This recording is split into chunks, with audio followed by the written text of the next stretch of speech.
My name Sharmila Begum. நான் Nirmala college படிச்சுட்டு இருக்கேன். பிஎஸ்சி ஜியாகிரபி எடுத்திருக்க குரூப். இன்னைக்கு காலையிலேருந்து எங்களுக்கு வந்து சூப்பரா பெர்ஃபெக்டா எப்படி இருக்கணும்னு எங்களுக்கு சார் வந்து நல்லபடியா சொல்லி கொடுத்தாங்க. எப்படி ஸ்பீக் பண்ணணும் அண்ட் எப்படி நம்ம இங்கிலீஷ் எப்படி கத்துக்கணும், இந்த 2 daysல வந்து எங்களுக்கு வந்து எப்படியெல்லாம் எல்லா வழிமுறையோ எல்லாமே கரெக்டா சொல்லிட்டு வந்துட்டு இருந்தாங்க. அண்ட் எங்களுக்கு ரொம்ப ஜாலியா இருந்துச்சு, ரொம்ப காமெடி அண்ட் ஃபன்னு. அதோட சேர்த்து எஜுகேஷன் எவ்வளவு முக்கியம் எங்களுக்கு ரொம்ப நல்லா புரிஞ்சுது.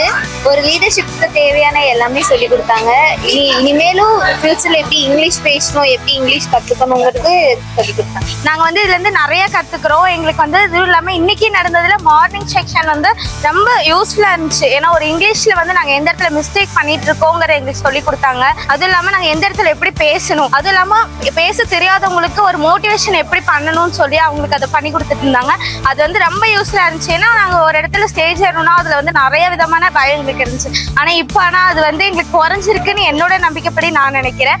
எங்களுக்கு நிறைய நடத்துனாங்க. ஆடிட்டோரியம்ல வச்சு நிறைய சொல்லி தந்தாங்க. நிறைய புது ஸ்கில்ஸ் எல்லாம் நிறைய சொல்லி தந்தாங்க. பின்ன நம்மளுக்கு இங்கிலீஷ் லாங்குவேஜ் கொஞ்சம் இங்கிலீஷ் பேச கொஞ்சம் பயப்படுவாங்க. அந்த மாதிரி அவங்களுக்கு கிராமரு ஒவ்வொன்றா சொல்லி தந்து நம்மள போல்டா பேச வச்சாங்க. கொஞ்சம் பேருக்கு ஸ்டேஜ் ஏறி மைக் பிடிச்சி பேசுறதுக்கே கொஞ்சம் பயமா இருக்கும். அவங்க ஸ்டேஜ்ல ஏறி கொஞ்சம் பேச வச்சாங்க. இன்னைக்கும் நல்ல யூஸ்ஃபுல்லா இருந்துச்சு எல்லாமே.